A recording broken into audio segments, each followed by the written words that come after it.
saksikan BS Channel.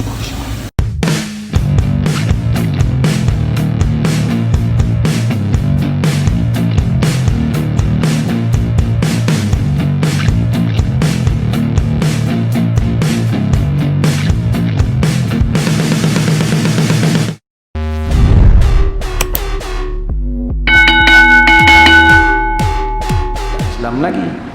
Filipina itu dulu Manila, ibu negaranya, nama asalnya Fi Amanillah, di bawah penaungan Allah. Tetapi tukar agamanya menjadi agama lain.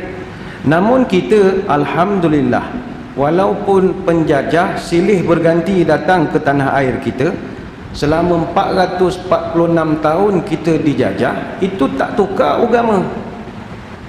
Mungkin orang kata, mungkin dia orang tak paksa kita tukar agama. Jangan. Kalau kita kaji sejarah, orang putih Portugis mula-mula datang dulu, dia kata datang nak mencari rempah, itu dia temberang saja. Kalau dia datang nak cari rempah, kenapakah pada 11 hari bulan September tahun 1509 dia hantar ketua delegasinya dari Portugal, namanya Diego Lopes de Esquerra. Kalau nak cari rempah, hantarlah tukang masak, chef. Tapi Diego Lopes de Esquerra ini padri.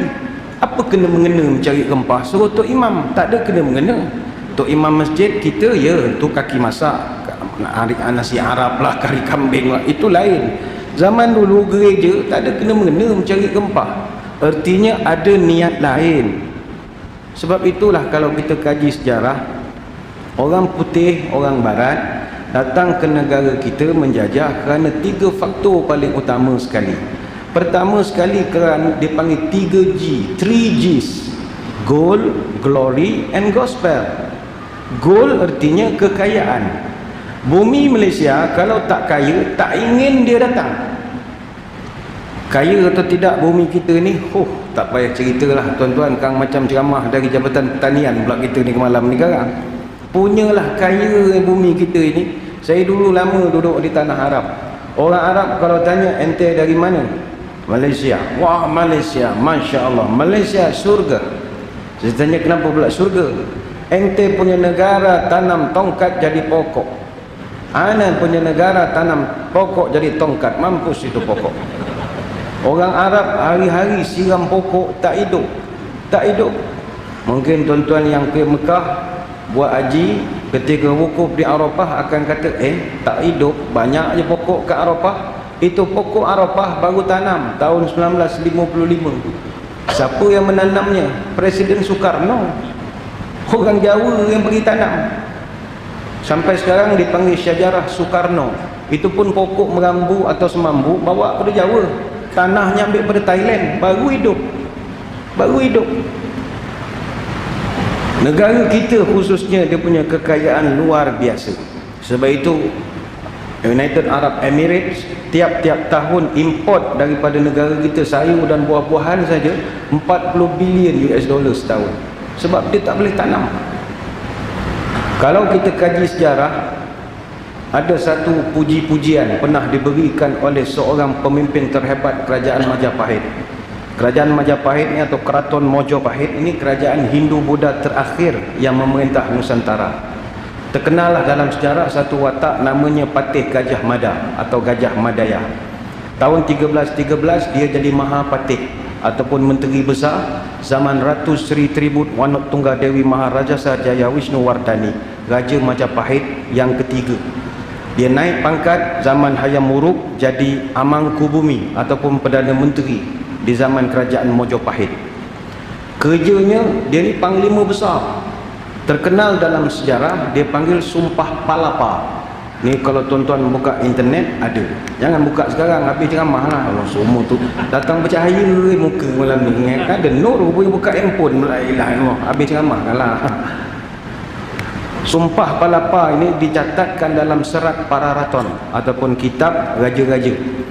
Dia bersumpah, Sira Gajah Mada Papatih Amangkubumi Tan Ayun Amukti Palapa, Sira Gajah Mada lamun hurus kalah Nusantara ingsun amukti palapa.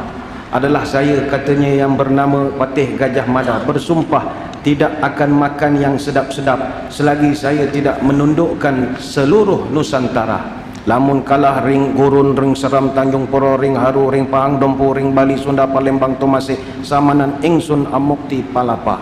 Beberapa negara-negara yang disebutkan termasuklah semenanjung tanah Melayu ini. Dia bersumpah tak akan makan sedap. Apa sebab? Dia kata tidak adalah muka bumi yang paling kaya melainkan tempat kita ini. Sampai terkenal kata-katanya direkodkan dalam Kakawin Negara Krotogomo karya Empu Prapanca pada pupuh gambut baik ke-8 sampai 16 gemah ripah loh jinawi toto titi tentrem ketora harjo tukul kang sarwo tinandur murah kang sarwo tinuku. Katanya ini panjanglah, panjang cerita ni. Puji-pujian yang diberikan oleh orang dulu terhadap negara kita punya kekayaan. Saya tak tahu di Selangor kaya ataupun tidak, tapi kalau negeri saya Pahang Darul Makmur itu memang makmur betul, kekayaannya makmur betul. Ada satu daerah di Pahang namanya Raup. Kenapa namanya Raup? Banyak emas. Begitu banyaknya emas, dulu orang tua ambil dalam sungai pakai raup Raup dapat emas, tak payah dulang pun. Itu asal usul nama Raup. Raup dapat emas. Dan emas masih belum habis sampai sekarang. Tuan-tuan pergi ke Raup mining, masih ada emas sampai sekarang. Kurang-kurang seminggu dapat sekotak besar, kotak mancis.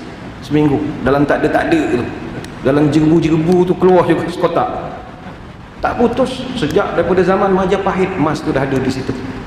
Kalau sebelah Pahang Barat, Kratung, Muazzam, Ibam.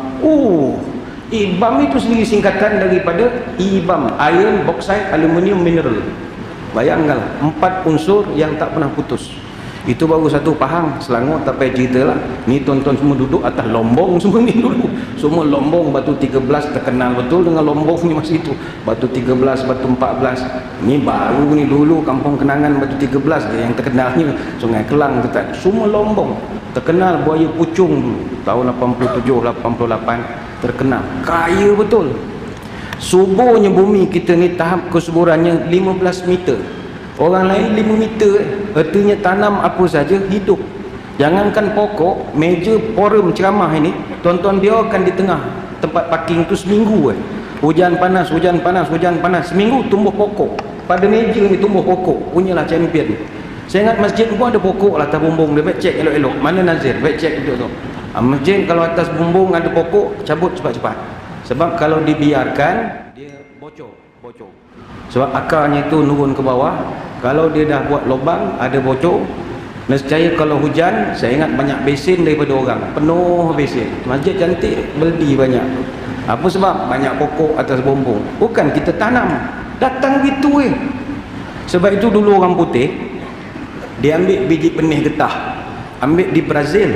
Tanam di England, tak hidup. Dia bawa ke Kuala Kangsar tahun 1887. Tanam di situ sampai sekarang hidup. Luar biasa sekali. Dan saya ingat tuan-tuan di sini ada yang membesar dengan hasil getah pun. Kalau kita pucung dulu semua getah semua. Daripada batu 12 sampailah nak pergi ke Kinara, sampai nak pergi ke Taman Tenaga, sampai sekolah Dharma, kiri kanan semua getah ketika itu. Semua getah. Austral Mining dan macam-macam lagi. Semua getah. Orang putih pun heran macam mana getah boleh hidup. Subur. Kalau di Melaka Negeri Sembilan, sepanjang jalan kampung tu semua getah. Tu dulu orang belah-belah Negeri Sembilan belah Melaka, JKR pasang signboard dilarang memotong. Marah dia orang. Apa bodoh, tak boleh motong pula dah. Dia orang kampung panggil motong. Noreh tu motong kata tak boleh motong. Padahal JKR kata jangan memotong double line. Kata itu. Terpaksalah tukar signboard tu pula. Sama juga kelapa sawit yang kita kempen-kempen sayang sawit ini. Sawit asal daripada mana? Daripada jengka? Tak ada. Sawit asalnya daripada Afrika Barat. Asal daripada Angola dengan Gambia. Orang Afrika dia tak pandai jaga pokok. Bagi dia kelapa sawit ni pokok liar. Sama macam tempat kita pokok salak. Saya ingat budak-budak WeChat ni pokok salak pun tak pernah tengok seumur hidup. Buah salak pun saya ingat dia orang tak pernah makan seumur hidup. Musang king dia kenal, salak dia tak kenal. Orang putih ambil daripada Angola dan Gambia, tanam di England, tak hidup. Bawa ke Malaysia, elok banyak pula hidupnya, luar biasa sekali. Sampai kan orang Afrika turun kapal terbang dekat KLIA Sepang, sebelum landing nampak ladang banyak IOI apa semua. Dia pun tanya, pokok apa susun cantik ni? Jawab dia penumpang tu, kelapa sawit. Ha, kelapa sawit tanam pakai pembaris ke? Lurus. Dia heran lah. Dia heran. Orang selalu puji Thailand. Oh, Thailand lagi hebat Ustaz, buah-buahan dia semua lagi bagus daripada Malaysia. Ni kau ni tak ada patriotik langsung lah. Thailand memang buah-buahannya bagus, tapi Thailand tak boleh tanam kelapa sawit. Tak dapat. Sebesar-besar Thailand hanya 2.9% je daripada permukaan muka buminya boleh hidup kelapa sawit. Tak boleh hidup. Kelapa sawit pun reti memilih mana nak tumbuh. Dan punya kaya negara kita sekarang ni, tambah pula baru kurma pula dah. La ilaha illallah, kurma pun hidup. Sehat pula tu, segar bugar. Luar biasa sekali. Dulu kurma kalau tanam di negara Arab Timur Tengah antara 5 hingga 7 tahun baru dapat hasil. Tapi Malaysia punya kurma 3 tahun ni. Luar biasa sekali. Arab pun garu kepala lah, macam mana ini kurma boleh ada, ini pocong saja ada. Orang putih datang nak mencari kekayaan. Yang kedua, orang putih datang kerana faktor glory. Glory ni kemegahan. Dia sesama dia megah. Negara-negara penjajah seperti Portugal, Spanyol, Belanda, Britain, Perancis, ini semua negara penjajah. Sesama dia tu dia berbangga-bangga lah. Kau dapat mana? Aku dapat Riau. Oh Riau. Kau dapat apa? Aku dapat Johor. Dia berbangga sama dia. Satu persaingan. Dan faktor yang ketiga, orang putih dulu jajah kita, ini mustahil. Faktor gospel. Gospel ni maknanya faktor agama. Dan ini bukan ceramah resis, tidak. Ini sejarah. Orang putih memang datang nak memperjuangkan agama. Dan itu hak dia. Hak dia untuk nak berjuang atas agama dia. Ya ke Ustaz? Tak adalah. Kita tak belajar pun dalam sejarah. Baik. Sejarah ada rekod-rekodnya. Raja Philip yang kedua, Raja Spanyol, dia pernah keluarkan dekri, satu pengisytiharan. Mana-mana lelaki Portugis yang berjaya kahwin dengan wanita tempatan, orang Melayu, dan tukarkan agama perempuan itu, dia akan dapat pengecualian cukai LHDN. Mana bulan 4 tak payah declare. Mau tak melompat? Kalau kita bermelompat, tak payah declare, tak payah bayar pun. Dan mana-mana bekas banduan yang dalam parol, kalau dapat kahwin wanita tempatan, terus dimerdekakan, dapat pengampunan. Jadi berbondong-bondonglah orang Portugis ketika itu nak kahwin dengan rakyat tempatan, khususnya di Melaka. Maka ada direkodkan secara rasmi tahun 1604 Alfonso de Albuquerque uruskan perkahwinan tentera-tentera Portugis dengan orang tempatan, dan rekod rasmi dia tulis ada 200 perkahwinan. Itu yang rekod jumpa, rekod tak jumpa 200 perkahwinan. Hasilnya wujudlah satu kelompok yang menjadi bumi putra di Malaysia sekarang, namanya kelompok Serani. Kulit Melayu, muka Melayu, tapi nenek moyang dia kahwin campur. Ini bukan cerita resis seperti tak, cerita sejarah, dan bukan penghinaan pun, ini lipatan sejarah. Dan mereka kekal menjadi rakyat yang setia kepada Malaysia walaupun nenek moyangnya asal daripada Portugal. Dan mereka bawa pula bahasa-bahasa baru hasil daripada perkahwinan dengan orang Portugis ini. Contoh, kita orang Melayu, Jawa ke Bugis ke, tetap pakai bahasa Portugis banyak. Apa bahasa Portugis yang kita pakai sampai sekarang? Kareta, itu bahasa Portugis. Kereta, kareta. Apa lagi? Escola, sekolah. Sekolah tu bahasa Portugis. Apa lagi? Bandera, bendera yang pacak siang malam ni. Apa lagi? Mantega, itu makanan mantega. Cuejo, keju, cuejo. Igreja, gereja. Apa lagi? Mesa, mesa ni meja, mesa. Apa lagi? Ananas, nenas, buah nanas. Apa lagi? Tuan-tuan yang kerja bomba, jangan dah ke dengan Portugis. Bomba tu bahasa Portugis. Bomberos, bomberos, mana pasukan memadam. Kalau tak ada Portugis, agak apa nama Jabatan Bomba dan Penyelamat? Tak tahu, nak tahu apa. Jabatan Padam Api, tak sedap langsung bunyinya. Nasib baik ada Portugis. Bomba, sedap bunyinya. Bomberos. Masuklah juga kita kalau di sini hari Ahad, orang tua panggil hari Minggu. Minggu tu Father Domingo. Setiap hari Ahad, Father Domingo, dia punya padri dia buat semayang. Ada semayang, ada baca khutbah, ada buatkan pengampunan taubat. Jadi orang Melayu itu suka nak pergi dengar khutbah dia. Disebutkan hari Ahad tu hari nak jumpa Father Domingo. Lama-lama panjang sangat, sebut Domingo jadi Minggu saja, hari Minggu jadi hari Minggu sampai sekarang. Bukanlah tuan-tuan tak boleh pakai kalimat Minggu tu, pakailah, tak ada masalah. Ini sejarah saja, cerita dulu-dulu punya cerita. Sebab itu kita tak boleh memadamkan sejarah bahawa Portugis, Belanda, Inggeris datang kerana nak agama. Itu sejarah. Tapi kenapa mereka gagal? Sebab orang tua-tua kita pertahankan, perjuangkan. Baik itu sekali lagi hadirin hadirat, kita kena terima kasih ke orang tua-tua kita dahulu. 24 Ogos tahun 1511, ketika Portugis masuk ke Melaka, dia jajah Melaka selama 130 tahun, bukan sekejap. Bukannya sebulan dua, bukan 5 tahun, 130 tahun. Setelah Kesultanan Melayu Melaka berdiri gagah selama 110 tahun. Kuat dah, kita baru 62 tahun. Jangan act lah, jangan act sangat. Melaka yang sebegitu gagah 110 tahun tombang dengan Portugis, dijajah pula 130 tahun.